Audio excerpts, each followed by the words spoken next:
ವೀಕ್ಷಕರೇ, ಸುಮಾರು 3 ತಿಂಗಳ ಹಿಂದೆ ಅಷ್ಟೇ ಸಚಿನ್ ಎಂಬಾತನ ಮನೆಯಲ್ಲಿ ಒಂದು ಪುಟ್ಟ ಹೆಣ್ಮಗು ಜನಿಸಿತ್ತು.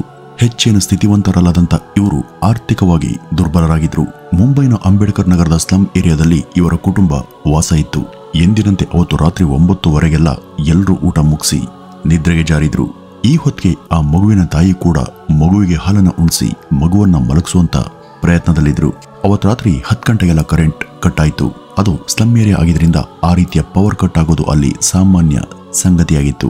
ವಾತಾವರಣ ತುಂಬಾ ಸೆಕೆಯಿಂದ ಕೂಡಿದ್ರಿಂದ ರಾತ್ರಿ 9:00ವರೆವರೆಗೂ ಆ ಮಗುವಿನ ತಾಯಿ ನಿದ್ರೆ ಮಾಡಲಿಲ್ಲ. ಆ ಮಗುವಿಗೆ ಸೆಕೆ ಆಗದೆ ಇರಲಿಂತ ಗಾಳಿ ಆಡಿಸ್ತಾ ಅವರು ಎದ್ದಿದ್ರು. ಅದೇ ರಾತ್ರಿ ಸುಮಾರು 2 ರಿಂದ 3 ಗಂಟೆ ಸಮಯದಲ್ಲಿ ಮನೆ ಒಳಗೆ ಏನೋ ಬಿದ್ದು ಒಡೆದಂತ ಸದ್ದು ಜೋರಾಗಿ ಕೇಳ್ಬಂತು. ಆ ಒಂದು ಸದ್ದಿಗೆ ಮನೆಯಲ್ಲಿದ್ದವರು ಎಚ್ಚರ ಆದ್ರು. ಮನೆಯ ನಡುವೆ ಕೆಲ ವಸ್ತುಗಳು ಚಲ್ಲಾಪಿಲ್ಲಿಯಾಗಿ ಬಿದ್ದಿದ್ವು. ಬೆಕ್ಕೇನಾದ್ರೂ ಬಂದು ಇವುಗಳನ್ನ ಬೀಳಿಸಿರಬಹುದಂತ ಮಗು ಇದ್ದಂತ ತೊಟ್ಟಿಲ ಕಡೆ ನೋಡಿದಾಗ ಮಗು ಅಲ್ಲಿರ್ಲಿಲ್ಲ. 3 ತಿಂಗಳ ಮಗು ಎಲ್ಲಿ ತಾನೇ ಹೋಗೋದಿಕ್ಕೆ ಸಾಧ್ಯ? ಹಾಗಾದ್ರೆ ಮಗು ಏನಾಯ್ತು? ಎಲ್ಲರೂ ಗಾಬರಿ ಬಿದ್ದು ಮಗುವಿಗಾಗಿ ಮನೆಯೆಲ್ಲ ಹುಡುಕಾಡಿದ್ರು. ಮನೆಯೊಳಗೆ ಯಾರೋ ಬಂದು ಅದನ್ನ ಕಿಡ್ನಾಪ್ ಮಾಡದಂತ ಯಾವುದೇ ಸುಳಿವು ಕೂಡ ಕಾಣಲಿಲ್ಲ. ಯಾಕೆಂದ್ರೆ ಮನೆ ಒಳಗಿಂದಲೇ ಲಾಕ್ ಆಗಿತ್ತು. ಮಗು ಕಾಣದೇ ಇರೋ ವಿಷಯ ಎಲ್ಲರೂ ಗೊತ್ತಾಗಿ ಆ ಮೊಹಲ್ಲದ ಎಲ್ಲಾ ಕಡೆ ಅದರ ಹುಡುಕಾಟ ಶುರುವಾಯಿತು. ಆ ಏರಿಯಾದಲ್ಲಿ ಇದ್ದವರೆಲ್ಲ ಎದ್ದು ಮಗುವಿಗಾಗಿ ಶೋಧ ನಡೆಸಿದ್ರು. ಆ ಮಗುವಿನ ತಂದೆ ಮನೆಯಿಂದ ಸ್ವಲ್ಪ ದೂರ ಹೋಗಿ ಅಲ್ಲೂ ಕೂಡ ಮಗು ಕಾಣದೇ ಇದ್ದ ಬಗ್ಗೆ ಎಲ್ರಿಗೂ ತಿಳಿಸಿದ್ರು. ಇಷ್ಟಕ್ಕೂ ಈ ಮಗುವನ್ನ ಆ ಅಪರಾತ್ರಿ ಕದ್ದೊಯ್ದವರು ಯಾರು? ಮಗುವನ್ನ ಅವ್ರೇನ್ ಮಾಡಿದ್ರು? ಅವರು ಈ ರೀತಿ ಮಾಡಿದ್ಯಾಕೆ? ವೀಕ್ಷಕರೇ, ಈ ಇಡೀ ಪ್ರಕರಣದ ಬೆಚ್ಚಿ ಬೀಳುವಂತ ವಿವರವನ್ನ ಈ ಮುಂದೆ ತಿಳಿತಾ ಹೋಗೋಣ ಬನ್ನಿ.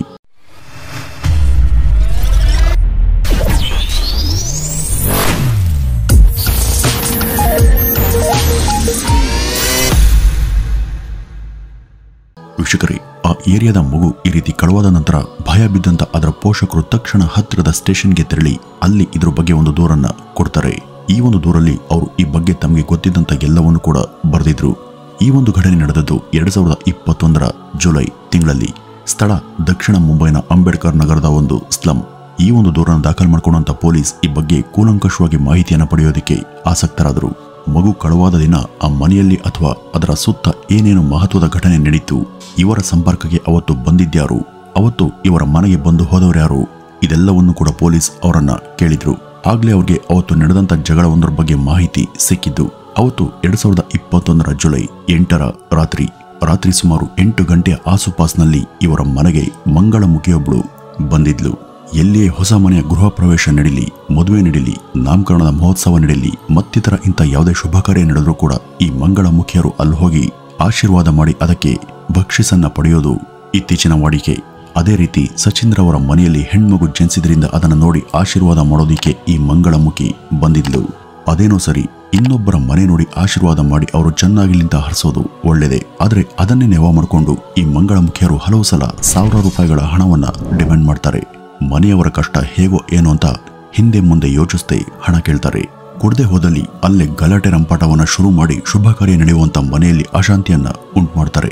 ಅದೇ ರೀತಿ ಅವತ್ತು ಇವ್ರ ಮನೆಗೆ ಬಂದಂತ ಆ ಮಂಗಳಮುಖಿ ಕೂಡ ತನಗೆ ಆಶೀರ್ವಾದ ಮಾಡೋದಕ್ಕೆ ಒಂದು ಜೊತೆ ತೆಂಗಿನಕಾಯಿ ಹಾಗೂ ವಸ್ತ್ರದ ಜೊತೆ 11,000 ರೂಪಾಯಿ ಹಣವನ್ನ ಕೇಳಿದ್ಲು.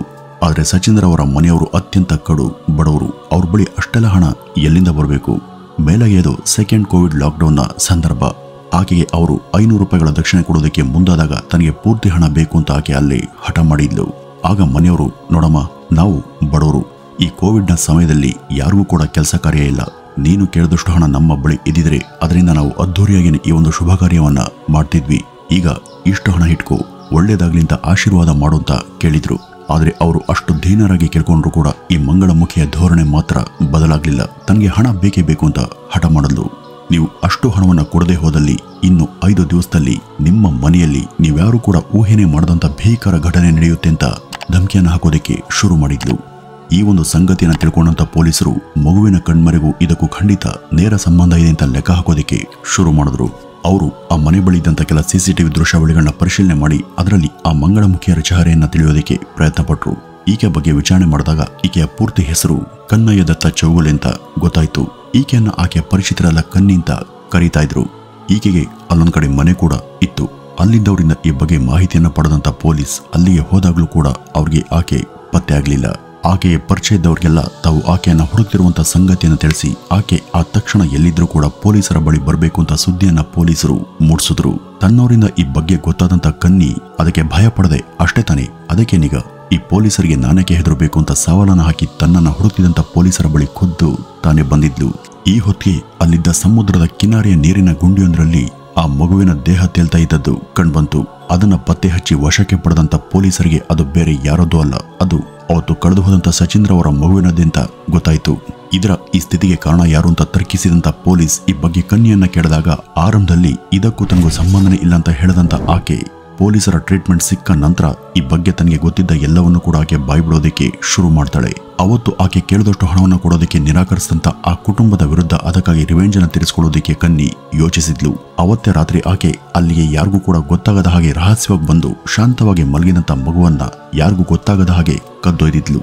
ಆ ಮಗುವನ್ನ ತನ್ನ ವಶಕ್ಕೆ ಪಡೆದು ಹೊರಬಂದ ಆಕೆ ಅದನ್ನ ಸೀದಾ ಸ್ವಲ್ಪ ದೂರ ಇದ್ದಂತ ಸಮುದ್ರದ ಕಿನಾರೆಗೆ ತೆರಳಿ ಅಲ್ಲಿದ್ದ ಸಮುದ್ರದ ಒಳಗೆ ಅಮಾನುಷವಾಗಿ ಎಸ್ತಿದ್ಲು. ಆ ಮಗು ಅಲ್ಲಿಂದ ತೇಲಿ ನೀರಿನ ಗುಂಡಿಯಲ್ಲಿ ಶವವಾಗಿ ಪತ್ತೆಯಾಗಿತ್ತು.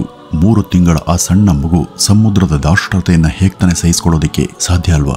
ನೀರಲ್ಲಿ ಮುಳುಗಿ ಅದು ಉಸಿರಾಡೋದಕ್ಕೆ ಸಾಧ್ಯವಾಗದೆ ಕೆಲವೇ ಕ್ಷಣಗಳಲ್ಲಿ ಅದು ಸಾವನ್ನಪ್ಪಿದೆ ಅಂತ ರಿಪೋರ್ಟ್ ತಿಳಿಸಿತ್ತು. ಈ ಮೊದಲೇ ಹೇಳದಂತೆ ಈಕೆ ಒಬ್ಬ ಟ್ರಾನ್ಸ್ಜೆಂಡರ್, ಅಂದ್ರೆ ಇಲ್ಲಿ ಹೆಚ್ಚಿನವರು ಪುರುಷರಾಗಿ ಜನಿಸಿ ನಂತರ ತಮ್ಮ ಲೈಂಗಿಕ ಅಸಮರ್ಥತೆಯಿಂದನೋ ಅಥವಾ ಮಾನಸಿಕ ಬದಲಾವಣೆ ವರ್ತನೆ ರೀತಿ ನೀತಿಯ ವ್ಯತಿರಿಕ್ತತೆಯಿಂದಲೂ ಹೀಗಾಗ್ತಾರೆ. ಅದೇ ರೀತಿ ಕನ್ನಯ್ಯ ಕೂಡ ಮೊದಲು ಗಂಡಾಗಿ ಜನಿಸಿ ನಂತರ ತೃತೀಯ ಲಿಂಗಿಯಾಗಿ ಬದಲಾಗಿದಂತ ವ್ಯಕ್ತಿ. ಈ ಮಗುವನ್ನ ಕಿನಾರೆಗೆ ಎಸೆಯುವಾಗ ಆಕೆಗೆ ಕನಿಷ್ಠ ಈ ಬಗ್ಗೆ ಸಣ್ಣ ಮರ್ಕ ಕೂಡ ಉಂಟಾಗ್ಲಿಲ್ವಾ? ವೀಕ್ಷಕರೇ, ಇಂಥ ಒಂದು ಕೇಸ್ ಭಾರತದಲ್ಲಿ ಈ ಹಿಂದೆಂದೂ ಕೂಡ ನಡೆದೇ ಇಲ್ಲ. ಹೀಗಾಗಿ ಇದೇ 2024 ಫೆಬ್ರವರಿಯಲ್ಲಿ ಮುಂಬೈನ ಹೈಕೋರ್ಟ್ನ ನ್ಯಾಯಾಧೀಶರು ಇದನ್ನ ಅತ್ಯಂತ ಅಪರೂಪದ ಪ್ರಕರಣ ಅಂತ ಪರಿಗಣಿಸಿ ಇಂಥ ಕೃತ್ಯ ಎಸಗಿದಂತ ಚೌಗುಲೆಗೆ ಮರಣದಂಡನೆ ಸರಿಯಾದ ಶಿಕ್ಷೆ ಅಂತ ತೀರ್ಪನ್ನ ಹೊರಡಿಸಿದ್ರು. ಈ ದೇಶದಲ್ಲಿ ತೃತೀಯ ಲಿಂಗಿಯೊಬ್ಬಳಿಗೆ ಈ ಕಾನೂನು ನೇಣಿಗೇರಿಸಿದಂತ ಬಗ್ಗೆ ತೀರ್ಮಾನವಾದದ್ದು ಇದೇ ಮೊದಲು. ಈಕೆ 2021 ಕೂಡ ಸೆರೆಮನೆ ವಾಸದಲ್ಲಿದ್ದಾಳೆ ಹಾಗೂ ಈಕೆ ಶಿಕ್ಷೆ ಇನ್ನು ಜಾರಿಯಾಗುವುದು ಬಾಕಿ ಇದೆ. ವೀಕ್ಷಕರೇ, ನಮ್ಮಲ್ಲಿ ಇವತ್ತು ತೃತೀಯ ಲಿಂಗಿಗಳಿಗೆ ವಿಶೇಷ ಸಾಮಾಜಿಕ ಸ್ಥಾನಮಾನ ಇದೆ. ಇವರ ಉಪಸ್ಥಿತಿ ಹಾಗೂ ಆಶೀರ್ವಾದಕ್ಕೆ ತುಂಬಾ ಮನ್ನಣೆ ಇದೆ. ಎಷ್ಟೋ ಕಡೆ ಏನೇ ಶುಭ ಕಾರ್ಯ ನಡೀಲಿ ಇವರನ್ನ ಕರೆತರಲಾಗುತ್ತೆ. ಇವರಿಗೆ ವಿಶೇಷ ಔತಣ ಹಾಗೂ ಉಡುಗೊರೆಯನ್ನ ನೀಡಿ ಸನ್ಮಾನಿಸ್ತಾರೆ. ಇವರು ಎದುರಾದ ತಕ್ಷಣ ಎಲ್ಲರೂ ಕೂಡ ಹಣ ಕೊಡ್ತಾರೆ, ಇವರ ಆಶೀರ್ವಾದವನ್ನ ಪಡಿತಾರೆ. ಇವರು ಸಂತೋಷದಿಂದ ಹಾರೈಸಿದರೆ ಮನೆಗೆ ಒಳ್ಳೆಯದಾಗುತ್ತೆ ಎಂಬ ನಂಬಿಕೆ ಜನರಲ್ಲಿದೆ. ಆದ್ರೆ ಎಲ್ಲೋ ಒಂದ್ ಕಡೆ ಇದನ್ನೇ ಈ ಜನ ತೀರಾ ಸಲುಗೆಯಿಂದ ಸ್ವೀಕರಿಸಿ ಇದನ್ನೇ ತಮ್ಮ ಲಾಭದ ದಾರಿಯನ್ನ ಮಾಡ್ಕೊಂಡಿದ್ದಾರೆ ಎಂಬ ಅನುಮಾನ ಕಾಡ್ತಾ ಇದೆ. ಕೊಟ್ಟಷ್ಟನ್ನ ಸ್ವೀಕರಿಸದೆ ದಾಂಧಲೆ ಎಬ್ಬಿಸುವಂತ ಇವರು ನಿಜಕ್ಕೂ ಇನ್ನೊಬ್ಬರ ಏಳಿಗೆಯನ್ನ ಬಯಸ್ತಾರ? ಹಣಕ್ಕಾಗಿ ಇಷ್ಟು ದುರಾಸೆ ಪಡುವಂತ ಇವರಲ್ಲಿ ನಿಜಕ್ಕೂ ಇನ್ನೊಬ್ಬರನ್ನ ಉದ್ಧಾರ ಮಾಡುವಂತ ಶಕ್ತಿ ಇರುತ್ತಾ? ನಮ್ಮ ಶಾಸ್ತ್ರ, ಪುರಾಣ ಹಾಗೂ ನಂಬಿಕೆಗಳಲ್ಲಿ ಇವರನ್ನ ಕಿನ್ನರರೆಂದು ಕರೆಯಲಾಗಿದೆ.